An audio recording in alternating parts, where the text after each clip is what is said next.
cruiser flying into your departure port, you have to decide when you plan to arrive as part of your cruise planning process, whether it's the same day, the night before, or even more than one night before. Now, here are some things to consider as you make this decision. Flying into your cruise departure port the same day your cruise embarks, that's a risky venture, but it is doable. In fact, I admit I personally do it often, although I am fully aware of the risks of doing so. Now, the obvious benefit of flying in same day is that you don't have to spend an extra day or more traveling to your cruise port. And that's an important consideration for cruisers with limited paid time off of work, childcare needs, or other factors. Sometimes, honestly, it's just unavoidable. In other cases though, maybe you just don't want to incur the additional expenses of another night's hotel stay. Now, the risk of flying in same day is that a canceled flight or even a lengthy delay could result in you missing your cruise. So here are the factors that you need to keep in mind before risking flying in on the same day of your cruise. Now, I only do it if one, I can find a direct flight from my home city to the cruise port. Layovers significantly increase your chance of missing your cruise or incurring flight delays. And remember, that cruise ship will not wait for you.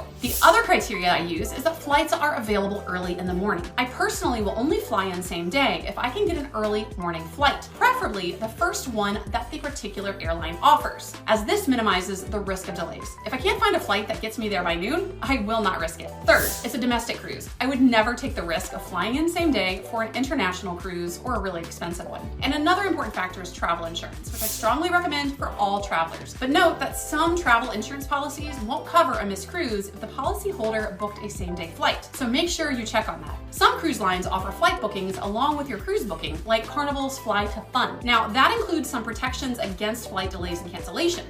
So that could be a nice option for you, although you'll likely pay more for your flight compared to booking it on your own. Now, while I admittedly fly in on the same day myself, under those conditions, it can create additional stress, and it is definitely not advisable for first-time cruisers. To reduce your risk of missing a cruise and to minimize the stress, most cruisers choose to fly in at least one day early before their cruise. Now, this of course then requires that travelers find a hotel option close to the cruise port. Selecting the right pre-cruise hotel is such an important topic that I want to dedicate this video to it. So when you're looking for a pre-cruise hotel, here's my advice. Decide what you want. Do you want just a place to sleep before your cruise, or are you considering this like an extension of your cruise vacation? If it's the latter, you may, for example, search for beachfront hotels at your destination port rather than just airport hotels or affordable options. Regardless of what you choose, don't get hung up on cruise shuttle service. Every single day I go on the cruise message boards and I see cruisers asking, what are hotels near such and such port with shuttles to port? Now, the sad reality is that a lot of hotels near port will offer you shuttles,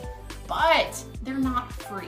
Rarely are they free. Many hotels near cruise ports do offer these services, but this almost always comes at a significantly more expensive and inconvenient cost than using other transportation options like an Uber. You can also comparison shop independent transfer service pricing through an aggregator that you can find online. Now, to save money, I generally try to use points earned from my hotel credit cards because hotels near cruise ports do tend to generally be more expensive than those that are not. Or I use a discounted third-party vendor like the one that I'll link below. So as far as when and how you fly into port, that's really up to you, your risk tolerance, your budget, and your willingness to maybe incur additional stress doing it the way I do, which is flying in the same day. To minimize your risk, make life easier and less stressful, fly in the night before. Now that you've decided when to fly in, let's talk about how to get to port. If you choose to stay at a hotel in your port city before your cruise, you'll need to get to the port the next day. Now, most cruise lines offer what are called transfer services, but in my experience, these are almost always more expensive and far less convenient than other options like rideshare services such as Uber or Lyft. Now, with transfer service, I always recommend pricing it out with third-party independent operators, not just through the cruise line, because sometimes that option can be significantly cheaper. And remember, please do not get hung up on shuttle service provided by hotels, because a lot of them offer it, but it's very rarely free. And when you pay for it, it's often more expensive than just simply taking an Uber, and an Uber's so much cheaper. So your main options for transportation are traditional taxi service, a ride share like Uber or Lyft, shuttle service through the hotel or third-party vendor, or 4,